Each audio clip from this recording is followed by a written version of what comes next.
பாத்தியா எவ்ளோ பெரிய சிக்ஸ்னு? இது என்ன பெருசு? இதை விட பெருசா புதுசா நம்ம போரூர்ல வருது பாரு.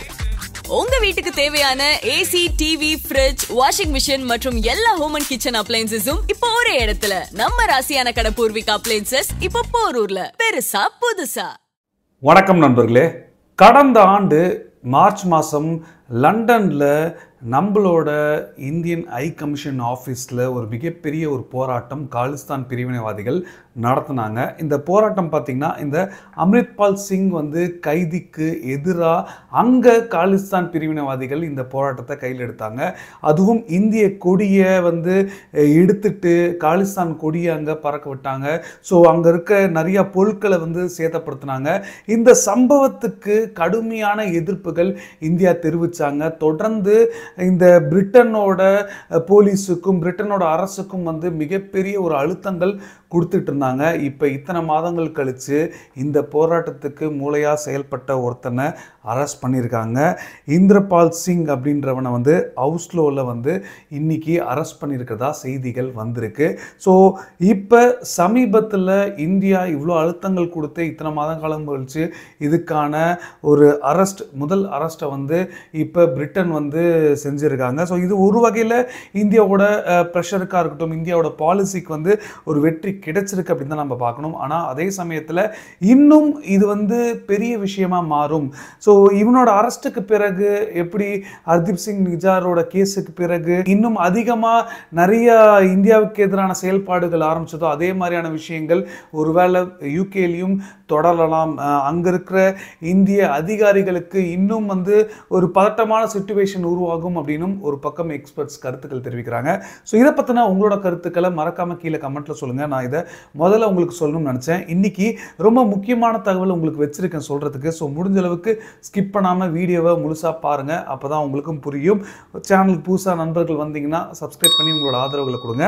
ஃபஸ்ட்டு நம்ம பார்க்க போகிற இன்னொரு விஷயம் என்ன அப்படின்னு பார்த்தீங்கன்னா, அதாவது இந்த மெலோடி காம்போ நான் ஸ்டாப்பாக கண்டினியூ ஆகிட்டு இருக்கு அப்படின்னு தான் நமக்கு தெரியுதுங்க. அதாவது இப்போ இட்டாலியோட தலைவருமான இந்த ஜொலினியும் அதே மாதிரி இந்திய பிரதமர் மோடி அவர்களும் சமீபத்தில் தொலைபேசியில் பேசிக்கிட்டதா இப்போ செய்திகள் வந்திருக்கு. அதுவும் குறிப்பாக பிரதமர் மோடி அவர்கள் நன்றி தெரிவித்ததாகவும், அதே மாதிரி மெலோனி அவர்கள் இந்திய பிரதமர் மோடியை ஜூன் மாதம் நடக்க இருக்கிற G7 மாநாடு இட்டாலி தான் ஹாஸ்ட் பண்ணுறாங்க. ஸோ இந்த மாநாடுக்கு அழைப்புகள் விட்டுருக்காங்க, கெஸ்ட்டாக அழைப்புகள் விட்டுருக்காங்க.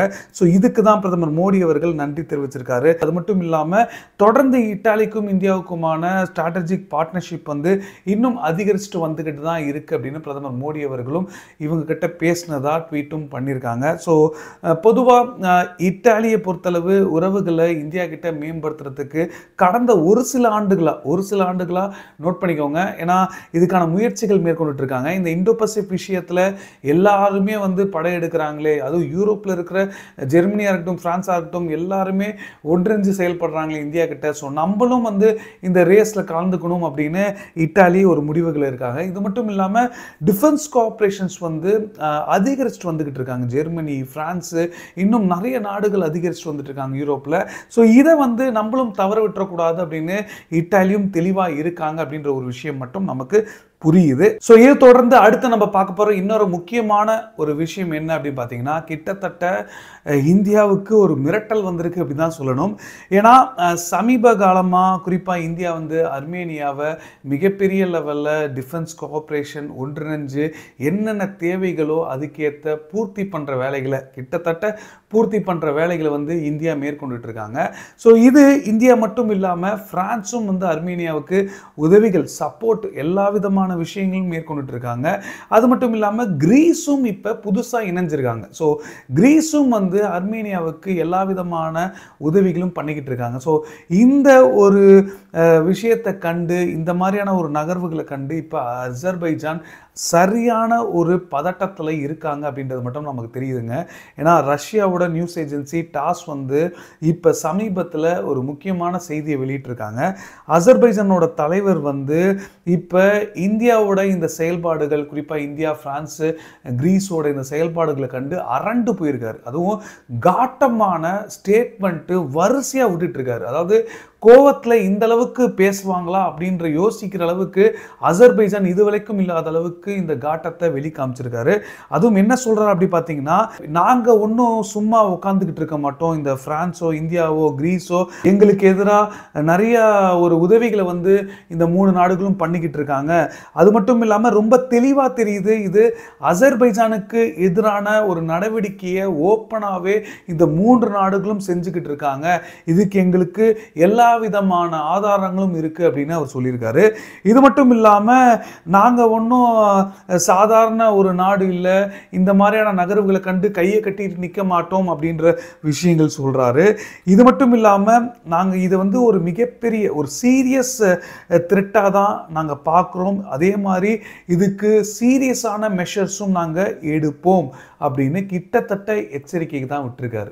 ஸோ இந்த ஒரு ஸ்டேட்மெண்ட்டோட நிறுத்திக்கல. அதுவும் இல்லாமல் நாங்கள் வந்து அர்மேனியாவோட அரசாங்கமாக இருக்கட்டும், இல்லை குறிப்பாக அர்மேனியாவோட உதவி பண்ணுற நோக்கத்தில் இருக்கிற நாடுகளாக இருக்கட்டும், எல்லா நாடுகளுக்கும் நாங்கள் தெளிவாக இதை சொல்லிக்கிறோம் அப்படின்ற விஷயங்களோட அவர் கன்க்ளூட் பண்ணுறாரு இந்த ஸ்டேட்மெண்ட்டை. ஸோ இப்போதைக்கு அசர்பைஜான் அவங்களோட விரக்தியோட வெளிப்பாடாக வேணால் இது தெரியுது. இருந்தாலும் அர்மேனியாவை பொறுத்தளவு ரொம்ப சாட்டிஸ்ஃபைடாக இருக்குது எங்களுக்கு இப்போ நாங்கள் வாங்கியிருக்க ஆயுதங்கள் அப்படின்னு சமீபத்தில், அதாவது அர்மேனியாவோட டிஃபென்ஸு செக்யூரிட்டி அஃபேர்ஸோட சேர்மன் வந்து இந்த கருத்தை வந்து தெரிவிச்சிருந்தார். இந்தியா அப்படின்ற பேரை மென்ஷன் பண்ணாமல் இந்த மாதிரியான ஒரு ஸ்டேட்மெண்ட் விட்டுருந்தார். வெரி சாட்டிஸ்ஃபேக்டரி அப்படின்னு சொல்லியிருந்தார். ஸோ இப்படி ஒரு விஷயங்கள் அர்மேனியா வெளிப்படையாக காமிச்சிக்கிற ஒரு பக்கம் இருக்கிறனால தான், அதுவும் ஃப்ரான்ஸ்லாம் வந்து ட்ரோன்ஸு மிகப்பெரிய லெவலில் உதவிகள் பண்ணிக்கிட்டு இருக்காங்க. ஸோ இதெல்லாம் கண்டு தான் இப்போ அசர்பைஜான் பயங்கரமான ஒரு பதட்டத்தை வெளியில் காமிச்சிருக்காங்க. குறிப்பாக அந்த நாட்டோட தலைவர் வந்து இந்த அளவுக்கு ஒரு பயத்தை வெளியில் காட்டாத மாதிரியான ஒரு மிரட்டல் விட்டுருக்காரு அப்படின்னு தான் நம்ம எடுத்துக்க முடியும். ஸோ இதை பற்றின உங்களோட கருத்துக்கள் என்ன அப்படின்றத கீழே கமெண்ட்டில் சொல்லுங்கள், நானும் படித்து தெரிஞ்சுக்கிறேன். இதை தொடர்ந்து இந்தியா இப்போ அடுத்த ஒரு முக்கியமான ஒரு முடிவுகள் எடுக்கிறதா செய்திகள் வந்திருக்கு. குறிப்பாக சீனாவுக்கு பதிலாக இந்தியா இந்த விஷயங்களில் தெளிவாக நகர்த்தணும், அதாவது தொலைநோக்கு திட்டங்களோடு இதை செயல்படுத்தணும் அப்படின்றதுல ரொம்ப தெளிவாக இருக்காங்க. ஏன் இதை நான் சொல்கிறேன்னா, ஏற்கனவே பல முறை சொல்லிட்டேன், கடந்த ஒரு சில மாதங்களாகவே நம்ம இதை பற்றி பேசிகிட்டு இருக்கோம்.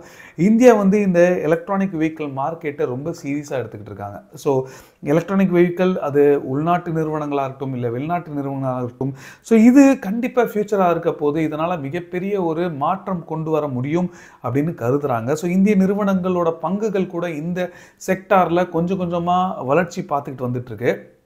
சமீபத்தில் இந்தியா இந்த லித்தினியம் ரிசர்வ் வந்து கண்டுபிடிச்சாங்க. ஸோ குறிப்பாக எலக்ட்ரிக் வெஹிக்கிளுக்கு தேவையான பேட்டரிக்கு தேவையான முக்கியமான காம்பனன்ட் இந்த லித்தியம். ஸோ இதுக்கான வேலைகளை வந்து தொடங்குறதுக்கான முயற்சிகள் இந்தியா மேற்கொண்டுட்டு இருக்காங்க. இருந்தாலும் ஒருவித தாமதம் ஏற்பட்டிருக்கு அப்படின்ற ஒரு குற்றச்சாட்டுகள் இருந்தது. ஆனால் இந்தியா குளோபல் பார்ட்னர்ஷிப்பை வந்து எதிர்பார்த்துக்கிட்டு இருக்காங்க. ஸோ இந்த லித்தியம் ப்ராசஸிங் வந்து ஒரு சாதாரண விஷயம் இல்லை. இதை தெளிவாக பண்ணோம் அப்படின்னா இது ஒரு பெரிய மார்க்கெட்டாக நம்ம உருவாக்கலாம்ன்றதுல தெளிவாக இருக்காங்க. இந்த சீனாவோட டிபெண்டன்சியை குறைக்கணும், இந்தியா மட்டும் இல்லை இந்த உலக நாடுகளே சீனா டிபெண்டன்சியாக இருக்காங்க. ஸோ இதை வந்து இந்தியாவுக்கு ஷிஃப்ட் பண்ணணும் அப்படின்ற வேலைகளில் தான் இந்தியா வந்து தெளிவாக ஒவ்வொரு நகலும் நடத்திட்டு இருக்காங்க. அதுவும் பார்த்தீங்கன்னா இப்போ மல்டிப்பிள் கண்ட்ரிஸ் கிட்ட வந்து இந்த டெக்னிக்கல் பார்ட்னர்ஷிப், அதாவது லித்தியம் ப்ராசஸிங் பண்ணுறதுக்கான டெக்னிக்கல் பார்ட்னர்ஷிப்பை வந்து கோரியிருக்காங்க சொல்லப்படுது. இந்தியன் எக்ஸ்பிரஸில் வந்து இதை பற்றி ரிப்போர்ட் பண்ணியிருக்காங்க. அது மட்டும் இல்லாமல் இப்போ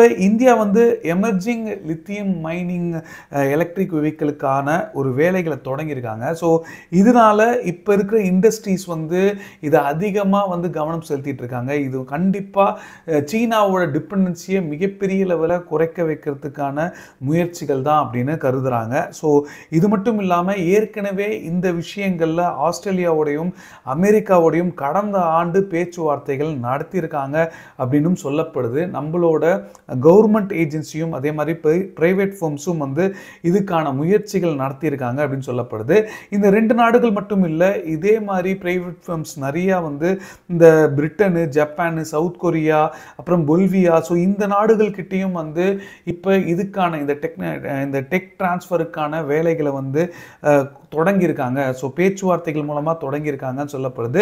ஸோ இன்னும் இதை பற்றி தெளிவாக நமக்கு வந்து பப்ளிக் டிஸ்கஷன் பண்ணுற அளவுக்கு தகவல்கள் வெளியில் வரலை. ஆனால் ரஷ்யாவோட டெனெக்ஸும் அதே மாதிரி ஸ்டேட் ஓன்டு நியூக்ளியர் எனர்ஜி கம்பெனியான ரோசட்டமும் இப்போதைக்கு இந்த லித்தியம் ப்ராசஸிங் டெக்னாலஜியை வந்து இந்தியாவோட, அதுவும் இந்திய நிறுவனங்களோட ஒன்றிணைஞ்சு செய்கிறதுக்கான முயற்சிகளை வந்து தொடங்கியிருக்காங்க அப்படின்னு சொல்லப்படுது. ஸோ இந்த முயற்சிகள் மூலமாக கண்டிப்பாக இந்தியாவோட இந்த ஜம்மு காஷ்மீரில் சமீபத்தில் நம்ம கண்டுபிடிச்ச இந்த லித்தியம் பிளாக்ஸையும் அதே மாதிரி சத்தீஸ்கரில் கண்டுபிடிச்ச இந்த லித்தியம் மைனையும் வந்து இந்தியா தெளிவாக ஆக்ஷன் விட்டு இதன் மூலமாக உண்மையாலே வளர்ச்சிக்காக இந்தியா மாற்றம் கொண்டு வரலாம். ஸோ ஒருவேளை இது இந்தியாவுக்கு மிகப்பெரிய ஒரு மாற்றம் கூட இந்த இவி செக்டாரில் ஏற்படுங்க.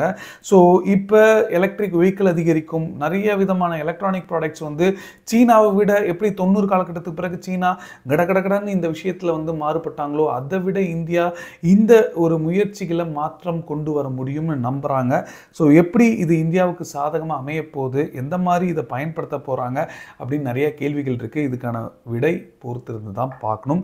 ஸோ இதுதான் இன்றைக்கி நான் உங்களுக்கு முக்கியமாக சொல்லணும்னு நினச்ச ஒரு விஷயம். ஸோ கண்டிப்பாக உங்களுக்கு இந்த தகவல் பிடிச்சிருக்கும்னு நான் நம்புகிறேன். பிடிச்சிருந்தனா நீங்களும் உங்கள் ஃப்ரெண்ட்ஸ் கிட்ட ஷேர் பண்ணுங்கள். அதே மாதிரி இதை தவிர வேறு ஏதாவது கருத்துக்கள் இருந்தாலோ இல்லை நீங்கள் ஏதாவது சொல்லணும்னு ஆசைப்பட்டாலோ எந்த ஒரு தயக்கமுமே வேண்டாம், தாராளமாக கீழே கமெண்ட்டில் சொல்லுங்கள், இல்லாட்டி டேரெக்டாக மெசேஜ் பண்ணி சொல்லுங்கள். நான் இன்ஸ்டாகிராம் லிங்க் வந்து டிஸ்கிரிப்ஷனில் கொடுத்துருக்கேன்.